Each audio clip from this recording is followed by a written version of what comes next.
सावधान। नमो अर्हन्ताणं नमो सेदाणं नमो आयर्याणं नमो वज्रायाणं नमो लोय सवसाहुणं नमयूणजिणं वीरम् अनन्तवर्णानदंसनसहावं मोक्षामिनियं सारं केवलसुधकेवलीभणिदम्। नियम सार परमागम, जिसकी अपनी गाथा नंबर 45, 46, 45, 46 नंबर की गाथा चल रही है। इसमें आचार्य देव ने आत्मा के विशेषण कहे। आत्मा इनसे रहित है, इनमें आत्मा नहीं है, आत्मा इनमें नहीं है, ऐसा विशेषण के द्वारा भेद ज्ञान चल रहा है। अपन ने कल अरस, अरूप, अगंध के 6 बोल के माध्यम से समय सार में अपन ने पढ़े थे, ख्याल है ना। आज अपन अलिंग ग्रहण के भी 20 बोल हैं। यहाँ तो सामान्य दिया है, इसमें डिटेल नहीं किया है। देखो, 5 परमागम में जो गाथा है, सब जगह इसका अलग अलग अर्थ किया है। समय सार में आचार्य कुंद देव ने अरस अरूप के 6 बोलों का विस्तार वर्णन किया है। अलिंग ग्रहण को शॉर्ट ले लिया है। नियम सार में दोनों को सामान्य में लिया है। प्रवचन सार में अलिंग ग्रहण के 20 बोल पूरे लिए हैं। यहाँ पे मात्र आत्मा अलिंग ग्रहण है, यानी आत्मा किसी चिन्ह के द्वारा पहचाना जाता नहीं है या किसी के द्वारा ग्रहण होता नहीं है। इंद्रिय के द्वारा आदि द्वारा ग्रहण नहीं होता है, इसलिए आत्मा कैसा है? अलिंग ग्रहण है। इतना ही अर्थ किया है, लेकिन प्रवचन सार में इसके 20 बोल लगाए हैं। पहले अपन जो कल समय सार के जो 6 बोल लगाए थे, एक बार उनको अपन रिपीट करते हैं। उसके बाद में आत्मा अलिंग ग्रहण है वो कैसे है, वो 20 वाक्यों को अपन एक साथ पढ़ेंगे। सुनना ध्यान से। गाथा पढ़ा पाठ करो। वर्ण रस गंध फासा थी पुण्य संठानान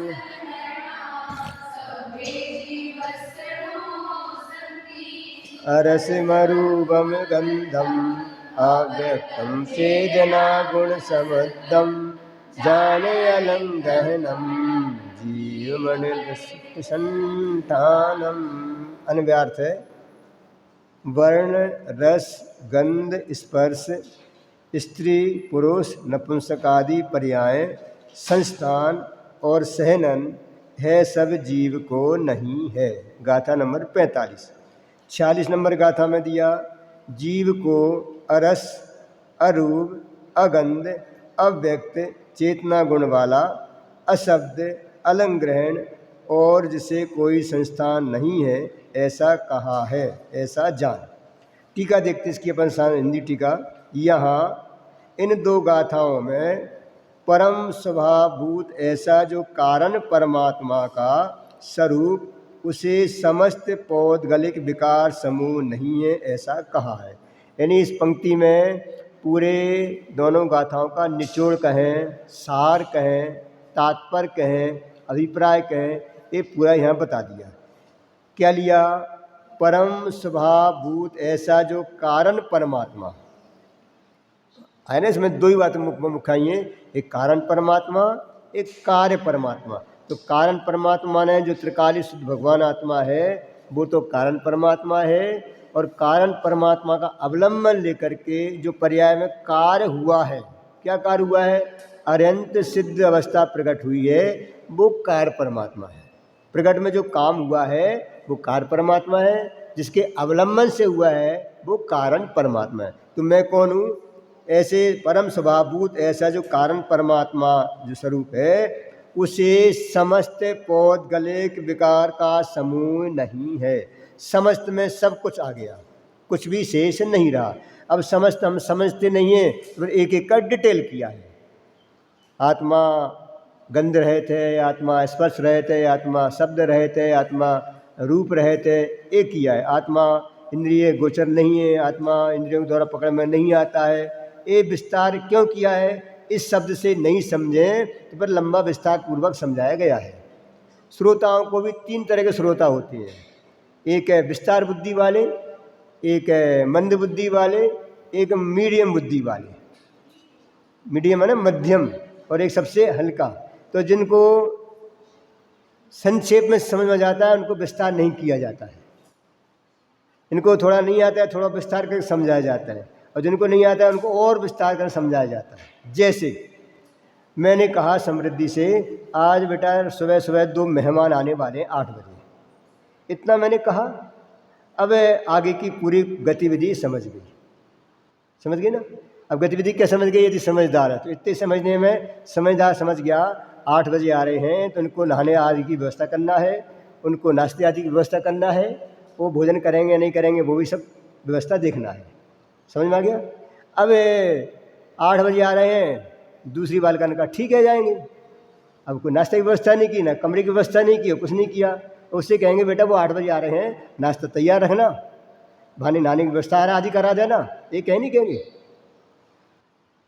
हमने किससे कहा? एक कितने वाक्य क्या कहा था? 8 बजे आ रहे हैं, इतने कहने में हमने सब तैयारी कर ली।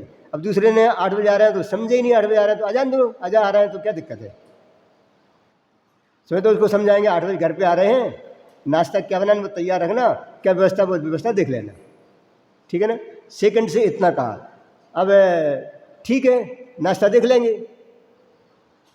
और विस्तार करना है कि वो कब आ रहे हैं उनसे संपर्क कर लेना, फ़ोन लगा लेना, आए तो कौन कौन आ रहे हैं, कितने लोग आ रहे हैं, नाश्ता में क्या लेंगे क्या नहीं लेते हैं, क्या लेना, क्या लेंगे क्या नहीं लेंगे, कितने बजे लेंगे, आते ही चाय लेंगे या नहीं लेंगे, भोजन में क्या लेंगे क्या नहीं लेंगे, ऐसे बताना पड़ेगा। तो हो गया लंबा।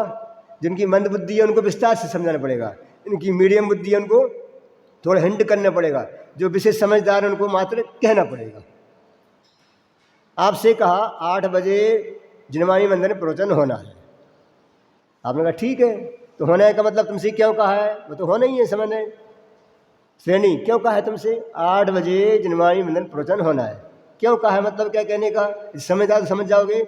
हमको 15 मिनट पहले जाके देखना है सीडी चालू है कि नहीं, डाउनलोड हुआ है कि नहीं, बोर्ड लगा है कि नहीं, बिस्तर बिछात आदि हुई है कि नहीं, ये सब आ गया कि नहीं आ गया? इसमें आया कि नहीं आया? अब एक ने कहा हाँ 8 बजे होना है, पहुंच जाएंगे 8 बजे। तो उसके लिए फिर क्या कहा जाएगा? ध्यान रखना 8 बजे तक सब तैयार मिलना चाहिए, ये व्यवस्था देख लेना, उसकी व्यवस्था बताना पड़ेगी इससे, समझ गए ना। तो ऐसे ही यहाँ पर भी संक्षेप में इतना कह दिया, मैं तो कारण परमात्मा हूँ, ये विकार समूह है, पुद्गलकृत समूह है, वो मेरे में नहीं है, विकार समूह मेरे में नहीं है, ये समस्त पुद्गल विकार समूह मेरे में नहीं है। इस संक्षेप में समझा दिया, समझदार समझ गया। क्या क्या समझदार समझ गया, और न समझ को फिर जो और विस्तार समझाया जाता है और को और विस्तार समझाया जाता है। तो ये बार बार क्या हो कि ये हम इतने कहने में हमारी समझ में नहीं आया, तो हम वो चीज़ को बार बार समझाते हैं। कभी कभी ऐसा भी होता है कि कुछ शब्द एकदम नए होते हैं। रिया, पीछे छवि रिया ये बातें कर रही, देखो पीछे आवाज़ भी नहीं आ रही है, अभी भी आवाज़ नहीं आई है पीछे, रिया छवि। मैं आगे बाद में वहीं पूछूंगा मैंने आज क्या बोला था, ध्यान रखना। सामने बैठे और फिर बातें कर रहे हो, 4 तो दिख रहे हैं सामने। ख्याल आने में क्या कहा? तो 3 तरह की बुद्धि वाले, पहली बुद्धि वाले संक्षेप में समझने वाले, फिर थोड़ा डिटेल करने वाले, फिर थोड़ा और विस्तार करने वाले। अब उसको पूरा कहना पड़ेगा, यहाँ बिस्तर लगा देना, अच्छा चद्दर होना चाहिए, अच्छा तकिया होना चाहिए, यहाँ पर ये सामान रख देना, यहाँ ये करना, इतना कहना पड़ेगा क्या समझदार को? नहीं कहना पड़ेगा। तो किसको कहना पड़ेगा? जिनकी मंद बुद्धि है, बुद्धि काम नहीं करती, उनको इतना कहना पड़ेगा। तो हमें कौन सी श्रेणी में आना है? समझदार में आना है कि मीडियम में आना है कि सबसे पीछे जाना है? ख्याल है ना। तो समझदार तो इशारे में समझ जाता है। अब समझ ना, समझदार तो इशारे में समझ जाता है, इशारा किया और समझ गया, ख्याल है ना। और फिर बाकी हमने ऐसे सामने देखा, देखते ही समझ गए कि जे हमको देख रहे हैं और हमको गड़बड़ कर रहे थे, इतने में समझ जाता है। अब इतने में नहीं समझे फिर नाम लेना पड़ता है। अब नाम लेने नहीं समझे फिर कहते हैं खड़े हो जाओ, खड़ा करना पड़ता है। समझ गए ना? तो यही यहाँ पर मूल इसकी व्याख्या है, इसी प्रकार से व्याख्या की गई है। चलिए देखो, मैंने इसकी टीका देखते हैं। निश्चय से 5 वर्ण, 5 रस, 2 गंध, 8 स्पर्श, स्त्री पुरुष नपुंसक आदि विजातीय विभाव व्यंजन पर्याय। जी क्या है? विजातीय है, विभाव व्यंजन पर्याय है। कुब्जादि संस्थान, यानी जो आकार, शरीर के आकार 6 प्रकार के जो आकार हैं वो। वज्र वृषभ नाराज आदि सेनन, जो शरीरों की सामर्थ्य शक्ति है वो। पुद्गलों को ही है, किसको कह दिया? पुद्गलों को ही है। ही वाचक क्या हो गया? पुद्गलों को भी है तो मतलब होता है औरों को भी है। पुद्गलों को ही है का मतलब पुद्गलों के अलावा अन्य किसी को नहीं है, जीवों को नहीं है। क्योंकि वहाँ पर जो निषेध वाक्य में आ गया था जीव को नहीं है, फिर भी खुलासा करने के लिए कहा जीव को नहीं है।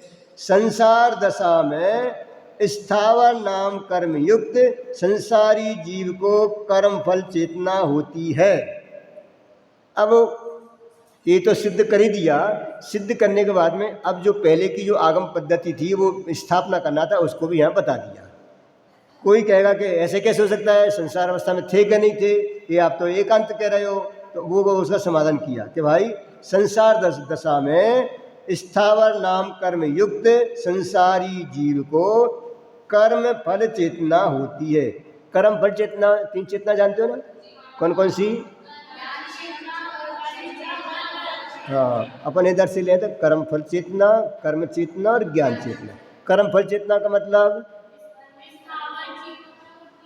है, कर्म फल चेतना का मतलब यहाँ कर्म कुछ नहीं करता है, सिर्फ कर्म का फल भोगता है। ठीक है ना? एक इंद्रिय जीवादि करता तो कुछ नहीं है, लेकिन केवल और केवल फल भोगता है, उसको बोलते हैं कर्म फल चेतना। समझ गए? संक्षेप में बता दूं मैंने। कर्म फल चेतना माने केवल और केवल कर्म का फल भोगता है, दुखी दुख भोगता है, उसको बोलते हैं कर्म फल चेतना। और कर्म चेतना कुछ उठापटक करता भी है, करता है, मानता है। उठापटक करने वाला क्या कहता है? वो कहलाती है कर्म चेतना। और ज्ञान चेतना, ये दोनों से रहित है। ज्ञान चेतना, कर्म चेतना, कर्म फल चेतना से दोनों से रहित है। तो यहाँ कौन सी कही? जीव को कर्म फल चेतना होती है। किसको किसको होती है? स्थावर नाम कर्म के युक्त। स्थावर आ गए ना, 5 स्थावर। कौन कौन से? पृथ्वी, जल, वायु, वनस्पति और अग्नि। ये स्थावर नाम कर्म को से सिर्फ कर्म फल चेतना होती है। या कर्म करने का कोई काम नहीं। पेड़ है, कोई काम करता है क्या? भोगता है। जल है, कोई काम करता है क्या? भोगता है। सिर्फ पूर्व में जो कर्म किए थे उसका फल, केवल फल ही भोगता है, वो कहलाती है कर्म फल चेतना। हो गया क्लियर? अब तृष्णाम कर्म युक्त संसारी जीव को कार्य सहित, यहाँ पे क्या है? कार्य सहित। किन किन के? तृष्णाम कर्म युक्त संसारी जीव को। शब्द क्या देखो, यहाँ पे क्या लिया था? स्थावर। स्थावर में कौन आ गए थे? 5 स्थावर आ गए थे।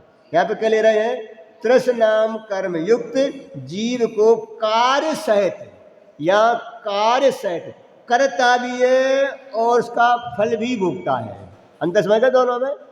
वहाँ केवल फल भोगता है, स्थावर में केवल फल भोगता है। तृष्णाम कर्म में क्या करता है? कार्य सहित फल भोगता है।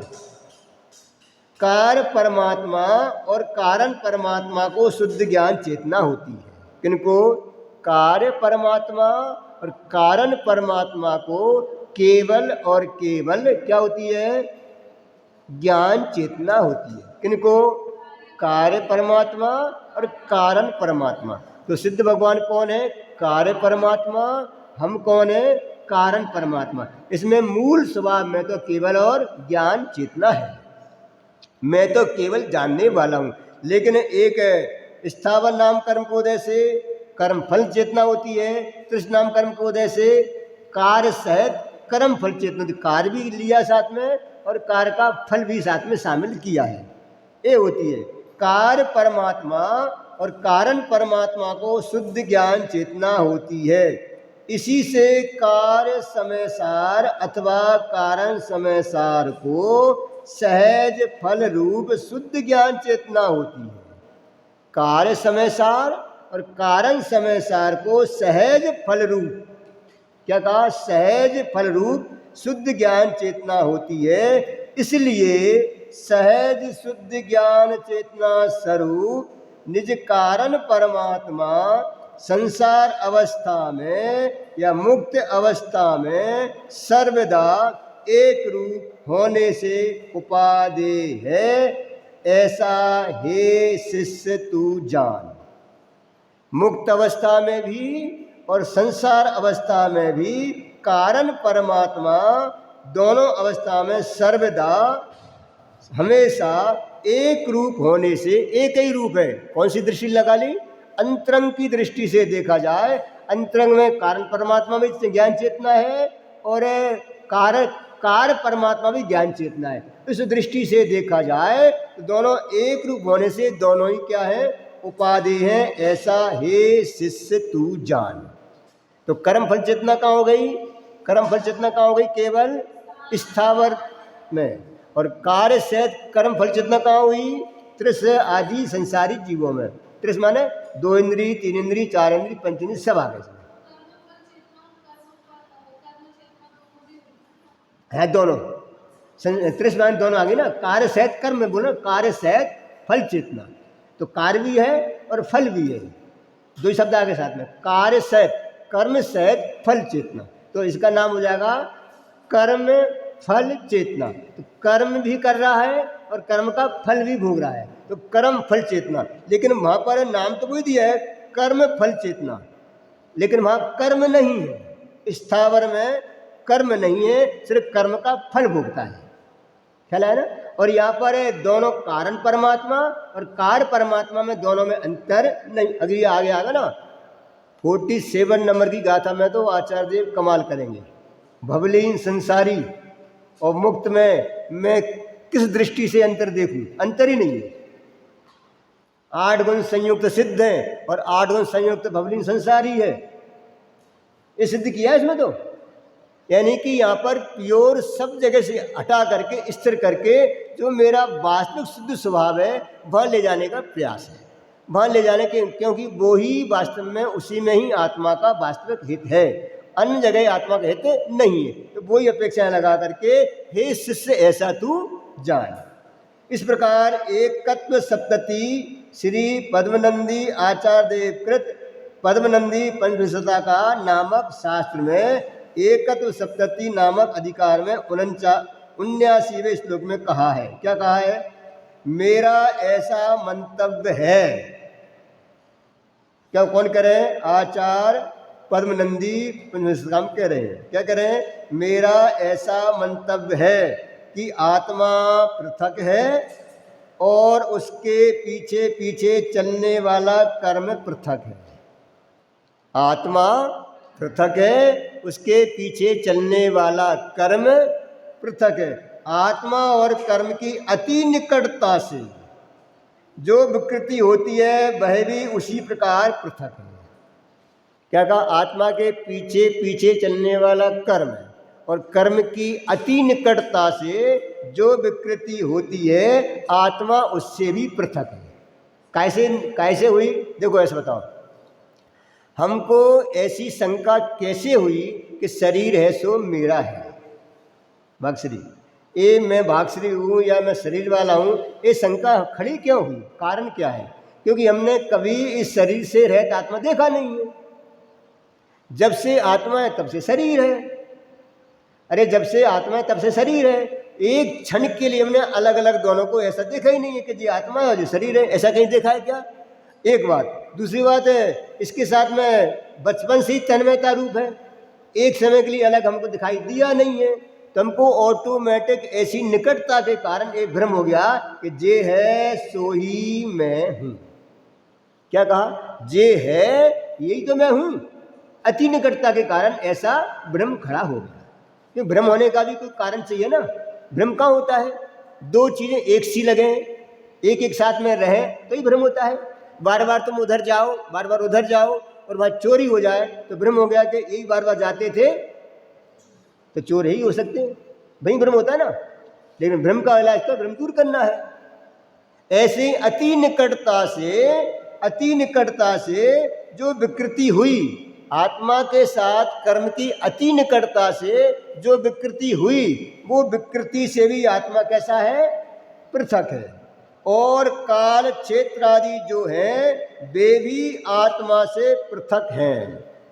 निज निज गुण कला से अलंकृत, निज निज गुण कला से अलंकृत यह सब पृथक पृथक है। यानी अपने अपने गुणों तथा पर्यायों से युक्त सर्व द्रव्य अत्यंत भिन्न भिन्न हैं। पुद्गल अपनी स्वसत्ता में रहता है, जीव अपनी स्वसत्ता में रहता है। पुद्गल का द्रव्य क्षेत्र काल भाव पृथक है, जीव का द्रव्य क्षेत्र काल भाव पृथक है। दोनों के बीच में वज्र की दीवार है। क्या कहा? दोनों के बीच में वज्र की दीवार है, द्रव्य क्षेत्र काल भाव की। द्रव्य से अलग, क्षेत्र से अलग, काल से अलग और भाव से अलग। उसका अलग है और मेरा अलग है। जब वो अलग ही अलग है तो उसकी विकृति मेरे में कैसे आ सकती है और मेरा स्वभाव उसमें कैसे जा सकता है? इसलिए कारण परमात्मा में ये विकृति नहीं है, ये आत्मा नहीं है, ये पुद्गलकृत विकृति है, ये पुद्गल का ही है, ये आत्मा का रंचमात्र भी नहीं है। इतना सा यहाँ पर अभिप्राय विशेष लिया है। ख्याल है ना? मात्र अभिप्राय लेने का उद्देश्य इतना सा यहाँ पर है। ठीक है ना? एक ख्याल में आएगा पूरा पूरा। एक बार इसकी संस्कृत टीका कौन पढ़ेगा? उसी से अर्थ भी करना है। समृद्धि पढ़ोगे? बोलो, थोड़ा जोर से बोलना, सबको सुनाई देवे। मैं बीच में पूछ सकता हूँ इसका अर्थ उन्होंने सही किया है गलत किया है, वो ध्यान रखना, देखना उसमें साथ में।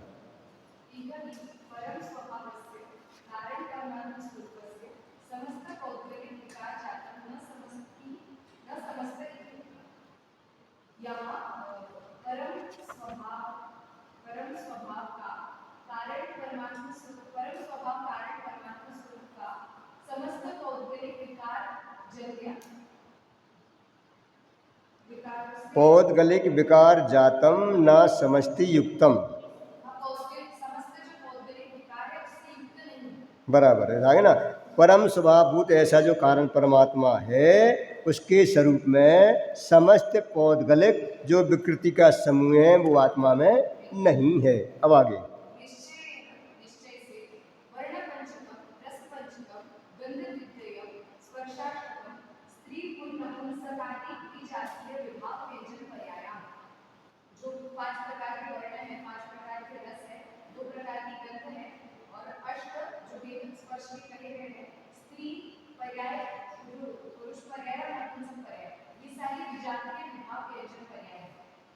विजाति व्यंजन पर्याय जानते हो? पर्याय तो हमने सुना हो ना, अर्थ पर्याय, व्यंजन पर्याय, स्वभाव, विभाव, तो आपने पढ़ के आया हो शब्दन पुरस्कार में। ठीक है ना? चलिए।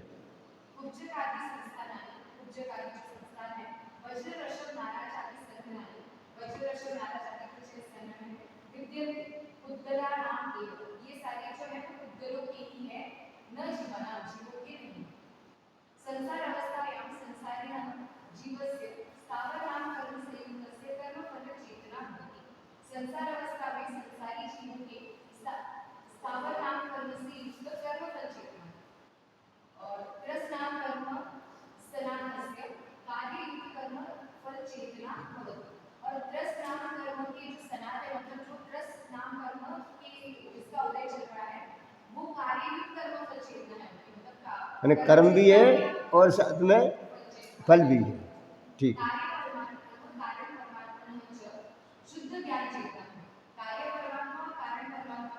कार्य परमात्मा कौन?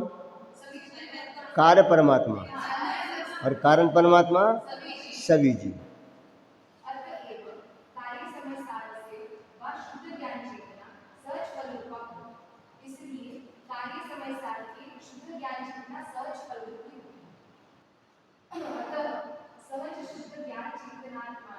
निज कारण परमात्माने संसारावस्थायां मुक्तावस्थायां वा सर्वदा एकरूपत्वात् उपादेयम् इति हे शिष्यत्वं जानीहि। इसलिए सहज शुद्ध ज्ञान चेतना स्वरूप निज कारण परमात्मा संसारावस्था में या मुक्तावस्था में सर्वदा एक होने से उपादेय है। ऐसा सत्य हेतु जान। जो अलंकरण के जो 20 बोले हैं उनको अपन कर लेंगे। अभी ये तुम्हारे 2 क्वेश्चन है, एक 14 मल दोष और जो 46 दोष कहे गए हैं मुनिराज को, 46 दोष टालकर हार लेते हैं, ये मल दोष उसी में ही आते हैं। मल दोष टाल करके लेते हैं और 46 दोष टाल करके भी लेते हैं। ये अपन दोनों में जितना होगा उसका अभी लेंगे, बाकी शेष कर लेंगे। फिर 84 असाधना दोष होते हैं मंदिर के, वो अपन रविवार को लेंगे। 84 असाधना दोष मंदिर में जा कर के हम ये दोष जाने अनजाने में करते हैं तो भगवान की असाधना होती है, दोष लगता है, उसका पाप लगता है। इसलिए हमको उसमें याद रहेगा तो बुद्धिपूर्वक तो कम से कम उससे बचे रहेंगे। कुछ कुछ अबुद्धिपूर्वक भी हो जाता है, लेकिन कम से कम बुद्धिपूर्वक तो बचे रहेंगे ना, इतना अपना उसका उद्देश्य है। चलिए इस बोर्ड के सामने कर दो, इस बोर्ड सीधा। 14 पहले मल दोष। यदि ये दोष लगेंगे तो मुनिराज को अंतराय हो जाएगा, मुनिराज आहार नहीं लेंगे। दोष समझ गए ना, ये मल दोष है। ये मल यदि लगता है, मल वाला दोष ही होता है, तो मुनिराज आहार चर्या नहीं करेंगे, अंतराय हो जाएगा। 32 अंतराय तो अपन ले लिया था। इसके अलावा ये 14 मल दोष भी होते हैं, इसके अलावा 46 और दोष भी होते हैं। देखो नंबर 1 है आहार में लगने वाले दोष। आप लिख सकते हो इसका उत्तर में, आहार में लगने वाले 14 मल दोष।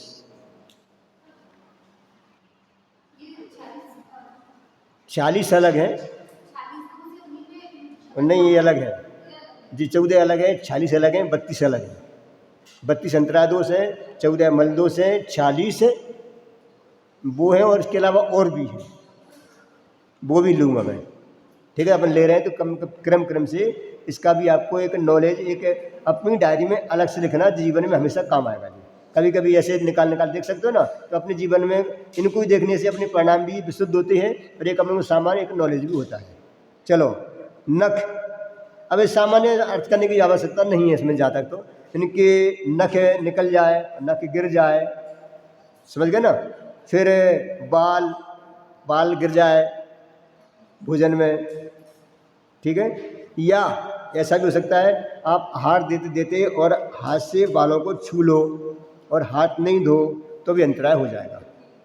ध्यान सुनना क्या कहा, इसलिए मालूम है अपने रसोईया भी बालों से बांधते ना, बालों क्यों बांधते मालूम आपको, अशुद्ध होते हैं और वो वर्तमान के हिसाब देखा तो उसमें कोई इम्प्रेशन हो जाए, इस टाइप से वो बांधते हैं।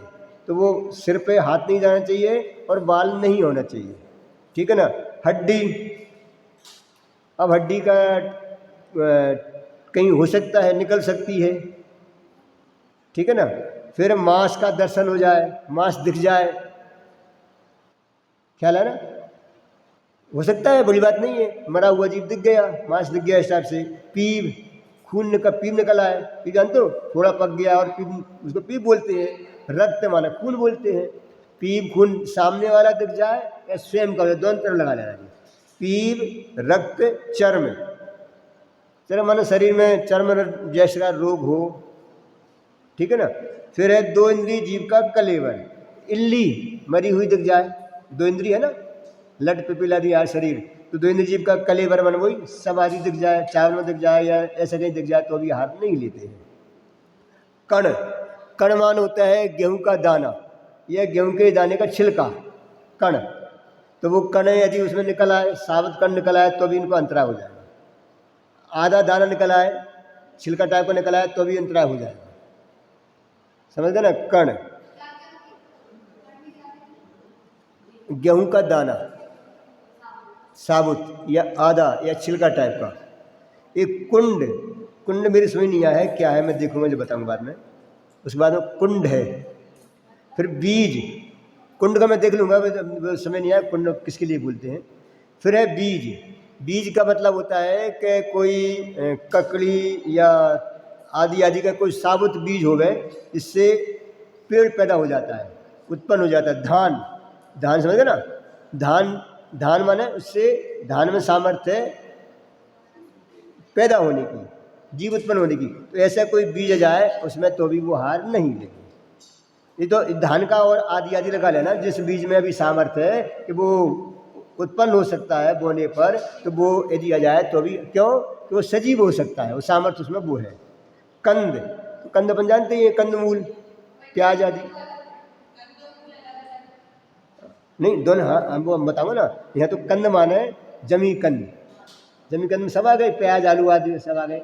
हाँ, मूल, मूल माने होती है जड़, मूल माने जड़। जैसे पीपल आदि की जड़ काम में लेते हैं ना अपन कभी कभी, किसी की जड़ उससे दवाई बना लेते हैं, तो मूल माने जड़ है, कंद माने जमी कंद है, अंतर है दोनों।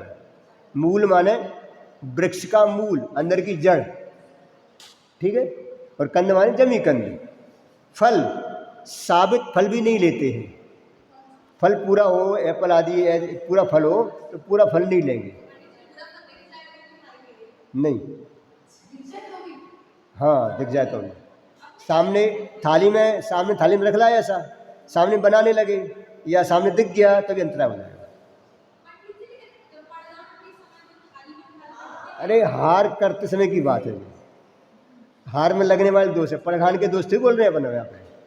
पड़घान में जो करना है उसको करो, लेकिन जब हार चलिए प्रारंभ हो जाए तब की बात है, क्योंकि साबुत फल में जीवों की रहने की संभावना बहुत होती है, अपन देखती ही है। अपन जामफल लेके आए, जामफल संवारना तो इल्ली निकल आई उसमें से, एप्पल लेके आए, एप्पल संवारा तो इल्ली निकल आई, चीकू संवारा, चीकू के कलर और उसी कलर की होती, समस्या ये भी है।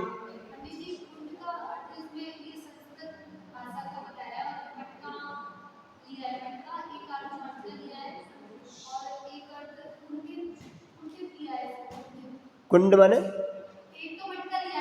मटका,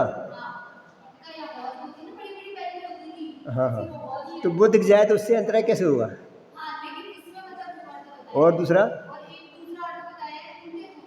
कुंठित होना सही है। सुनो, कुंठित दृष्टि दे रहा है, सामने कुंठित अपन समझ जाते हैं, कुंठित समझ ना, सामने कुंठित होकर दे रहा है ना, कंजूसी से दे रहा है, तो कुंठित वृद्धि है इसकी, कुंठित दैनिक भावना ही नहीं है इसकी समृद्धि। वो ऐसे तरह डर डर के एक दाना न गिर जाए, दूसरा दाना न गिर जाए, तो बात दिखाया जाएगी दैनिक भावना नहीं है उनकी, भावना तो है, वो तो है लेने का, एक ही टप्पा रहा है। ये दृष्टि कुंठित है, कंजूस है, ज़्यादा ले ना ले में, बच जाए मेरे लिए बच जाए, अब वो बहुत प्रयोजन हो सकता है उसमें ना।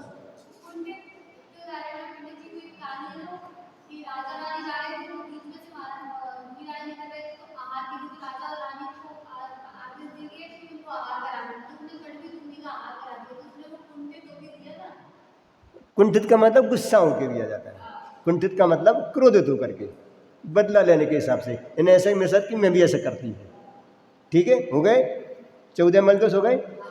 अब 46 दोष लिख लो एक बार।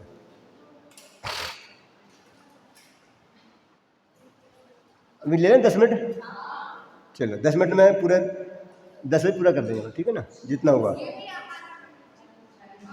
आहार के दोष हैं जी, 46 दोष कहलाते हैं। इसमें कुछ बातें और भी हैं आपके ग्रहण करने लायक, वो भी सुन लो।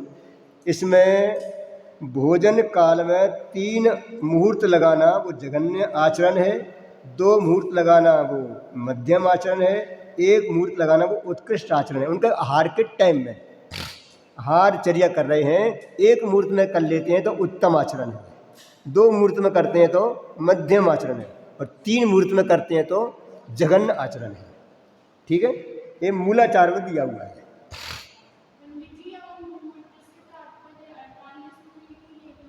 क्या?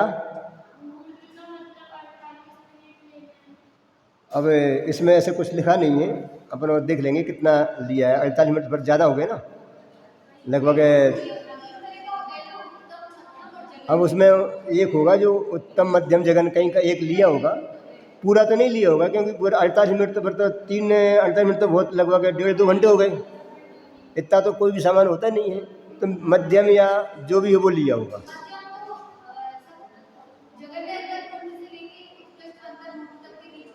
अब मर्यादा कहीं मिल जाएगी, ये पूछेंगे तो बताऊंगा, बता दूंगा आपको, ठीक है ना। चलो सेकंड, साधु के उदर, अब साधु भोजन कैसे लेते हैं?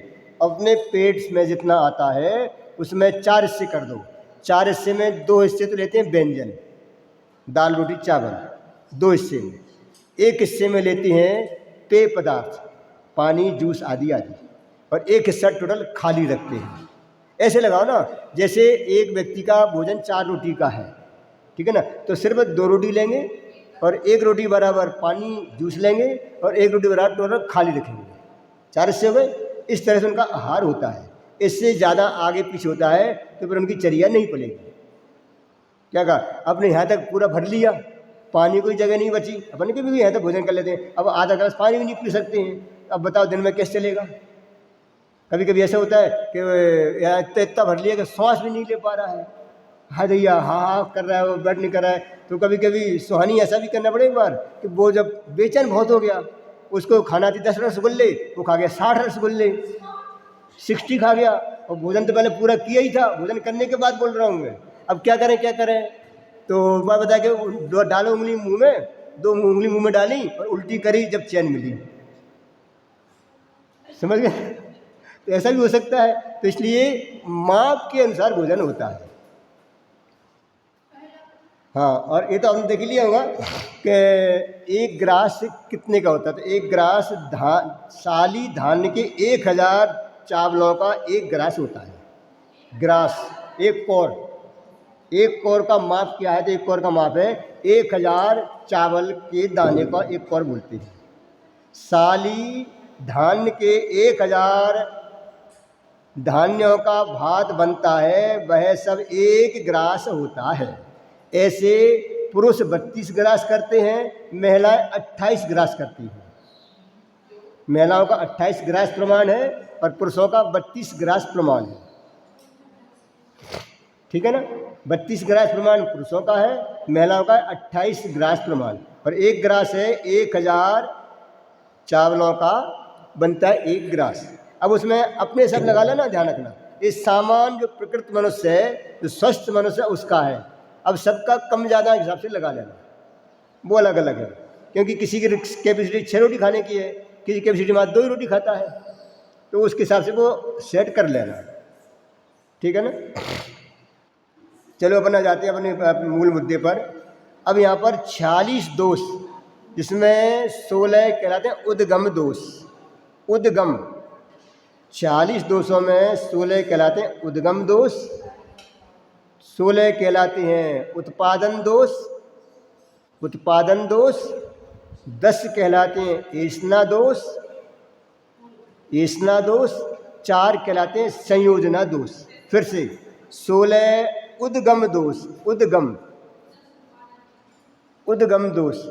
उद्गम दोष का आपको लिखना है, वो भी लिख लेना। उद्गम दोष का मतलब है दातार की तरफ से उत्पन्न होते हैं जी, दातार देने वाला जो है उसकी तरफ से लगने वाले दोष हैं उद्गम दोष, ख्याल है ना। छवि, उद्गम दोष माने क्या, दातार की तरफ से लगने वाले दोषों को बोलते हैं उद्गम दोष, ठीक है ना। सेकंड नंबर के इसमें होते हैं 16 उत्पादन दोष। उत्पादन दोष पात्र की तरफ से लगते हैं, पात्र जो दान हम जिसको दे रहे हैं उसकी तरफ से लगने वाले दोष को बोलते हैं उत्पादन दोष, उधर से उत्पन्न होते हैं, ठीक है, हो गया। उद्गम दोष दातार की तरफ से, उत्पादन दोष जो पात्र है उसकी तरफ से, 10 कहलाते हैं ऐसना दोष। ऐसना दोष, ऐसना माना होता है भोजन, भोजन संबंधी 10 दोष। हाँ, तो अब विशेष इसमें वो आगे जब आएगा, ऐसना माना आहार की, जो आहार बना रहे हैं, आहार की विधि चल रही है उस संबंधी। ये आगे ख्याल में अंतर आ गया ना, आहार बन रहा है ना, जो आहार बनने में जो विशेष है तई हमको सावधानी बरतनी चाहिए उस संबंधी दोष, क्या आहार बनाते समय क्या क्या हमको सावधानी बरतना चाहिए, हो गया ना। ऐसा मतलब है भोजन बनाते समय, आहार बनाते समय क्या क्या सावधानी होनी चाहिए, वो दोष कहलाते हैं ऐसना दोष। कितने हो गए, 4 दोष कहलाते हैं संयोजना, संयोग से होने वाले, संयोग से होने वाले।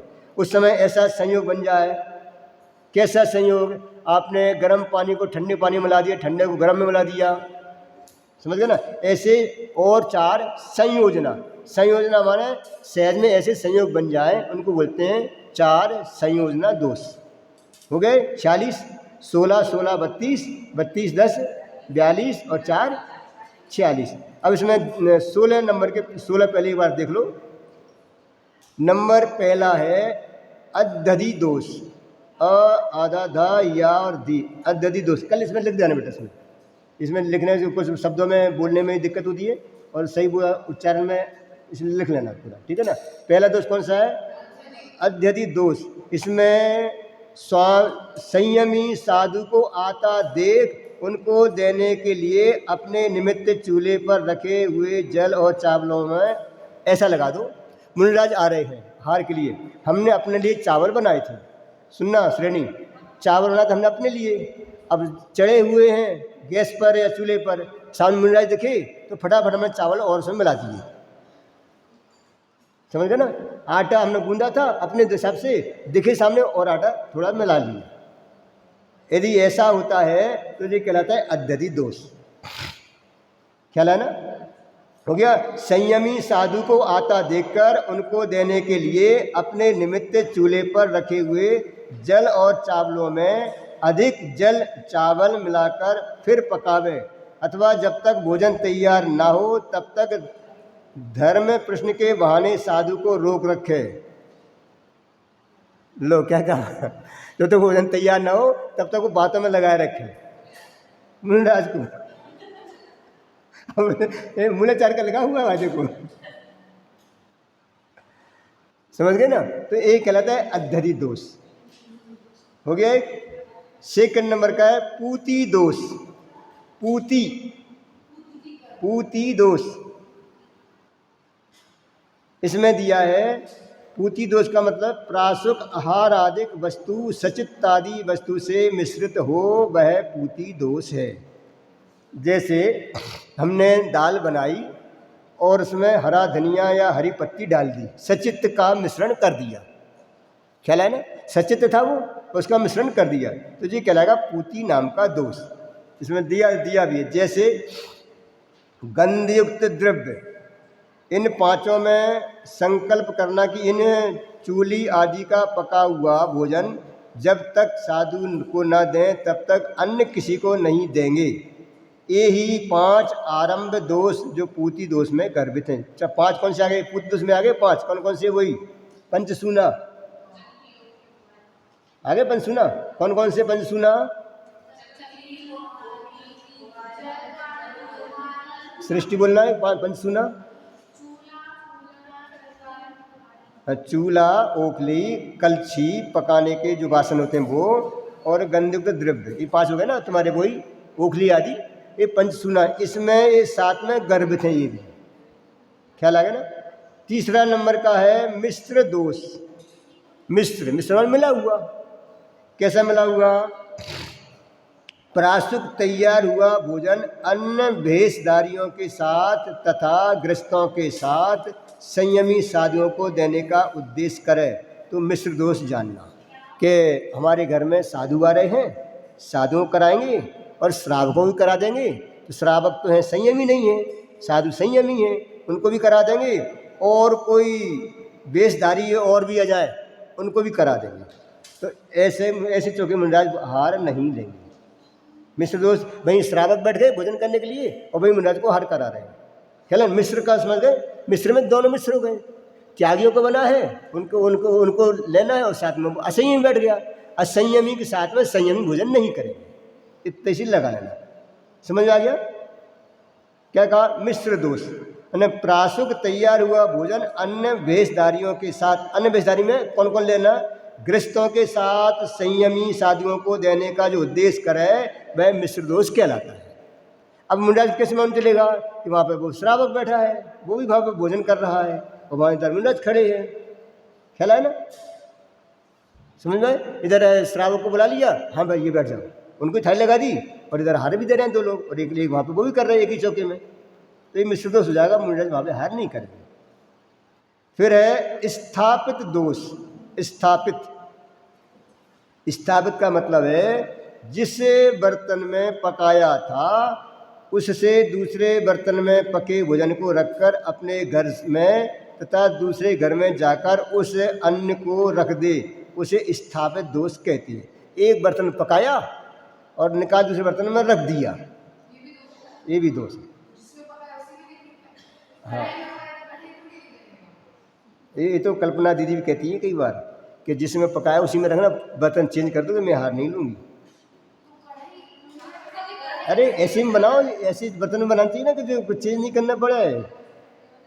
हाँ, उनको लेने के लिए वो रखा, लेने के लिए जब लो तो कटोरी में ले सकते हो, लेकिन दूसरे बर्तन उठा रख दिया, अलग उठा कर रख दिया, उसमें बनाया था और निकाल के वहाँ रख दिया। अब तीसरे बर्तन में तुम लेके हार दोगे, तो 3 बर्तन हो गए ना।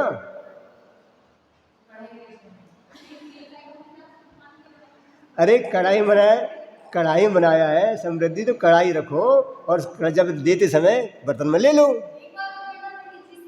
हाँ देखो, जिस वासन में पकाया था उससे दूसरे भाजन में पके भोजन को रखकर अपने घर में रख दे। भोजन पका स्थापित कर दिया, पका करके रख दिया।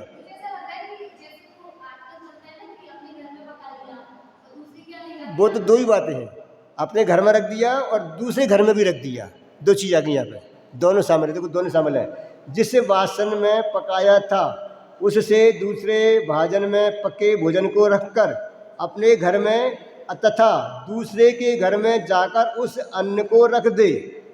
आगे दोनों में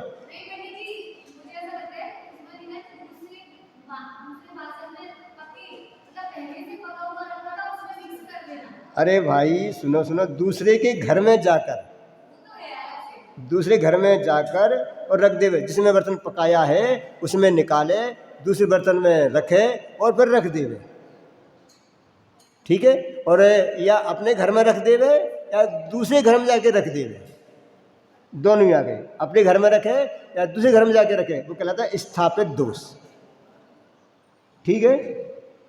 क्या लगे 4 नंबर का। 5 नंबर का बलि दोष। बलि दे ना, बकरे की बलि देते हैं, ये बलि कह रहा है ना, बलि दोष। अभी हम बलि दोष का मतलब क्या होता है सुनो ध्यान से। यक्ष नाग आदि देवताओं के लिए जो बलि पूजन किया हो उससे शेष रहा भोजन बलि दोष सहित है।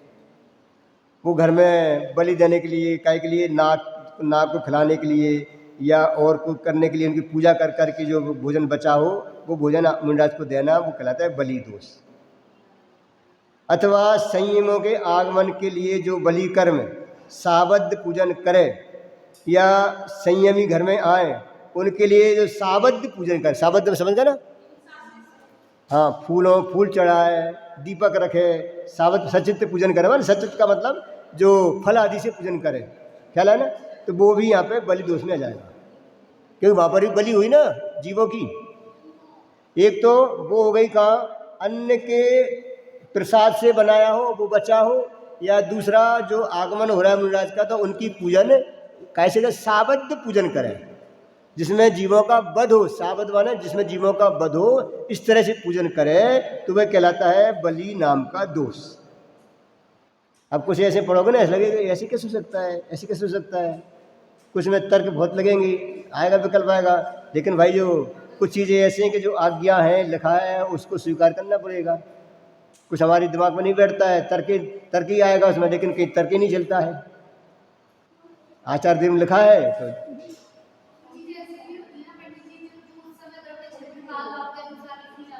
ये भी हो सकता है नहीं, लेकिन 40 अभी भी वैसे ही वैसे नहीं, कुछ अंतर हो सकता है। हाँ, ऊपर नीचे हो सकता है, अंतर हो सकता है, ये बात हो सकता है। चल हो गया बलि दोष। अगला है प्रावृत दोष। प्रावृत बोले समय प्रावृत, ये प्रावृत दोष।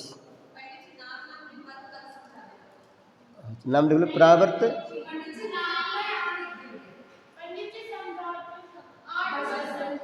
ये लास्ट ले लेते हैं, बाकी अपन कल ले लेंगे, कोई दिक्कत नहीं, ठीक है ना। प्रावृत दोष। प्रावृत दोष उसके दो भेद हैं, बादर और सूक्ष्म। प्रावृत दोष के 2 भेद हैं, बादर और सूक्ष्म। इन दोनों के 2 भेद हैं। किनके? बादर के 2 भेद, सूक्ष्म के 2 भेद। पहले प्रावृत के 2 भेद, बादर और सूक्ष्म। बादर के 2 भेद और सूक्ष्म के 2 भेद। हाँ, अपकर्षण और उत्कर्षण, ठीक है। काय के 2 भेद जी? पहले बादर के अपकर्षण और उत्कर्षण।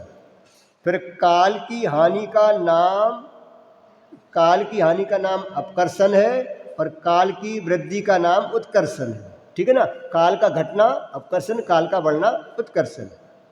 हो गया क्लियर? अब देखना कहाँ आएगा ये, दिन पक्ष महीना वर्ष इनको बदलकर जो आहार दान देना वह बादर प्रावृत दोष है। दिन पक्ष महीना वर्ष इनको बदलकर जो आहार दान देना वह बादर प्रावृत नाम का दोष है। अपन लिख लो, बाद में समझाएंगे पूरा। हो गया? वह बादर दोष उत्कर्षण व अपकर्षण करने से दो प्रकार का है। वह बादर दोष उत्कर्षण अपकर्षण करने से दो प्रकार का है। फिर सूक्ष्म में प्रावर्तित दोष भी दो प्रकार का है। पूर्वान्न समय व अपराह्न समय को पलटने से काल को बढ़ाना घटाना रूप है। पूर्वान्न समय व अपराह्न समय को पलटने से काल को बढ़ाना काल को घटाना रूप है। ये प्रावृत नाम का दोष कहलाता है। इसमें समझने में टाइम लगेगा, अपन इसको कल समझाऊंगा पूरा। ठीक है ना? ये दोष ऐसे, अरे ऐसे लगा लो, मुनिराज का जो हार का टाइम होता है वो सुबह 3 घड़ी के बाद और शाम को 3 घड़ी के पहले। क्या कहा? मुनिराज का हाचरिया टाइम है सुबह 3 घड़ी के बाद, शाम को 3 घड़ी के पहले। बीच का काल मुनिराज को हाचरिया का होता है। हाँ, 3 घड़ी का मैं समझ लेना। अपन ने क्यों 3 घड़ी के लिया है, इसका मनोविज्ञान है, क्योंकि श्रावक को भी लेना है 1 घड़ी पहले। तो अरे 1 घड़ी पहले श्रावक को भी लेना है ना, अंतर्मुहूर्त पहले तो श्रावक को भी लेना है। और महाराज को हाथ देने के बाद में वो बचा है कि नहीं बचा, क्या बचा, तो उसको भी करना है, अपनी विधि करना है। इसलिए वो मनोविज्ञान के हिसाब से वो ऐसा सेट किया है। ठीक है ना? विशेष अपन को कर लेंगे। चलिए, नंदी शोध स्वरूपी अविनाशी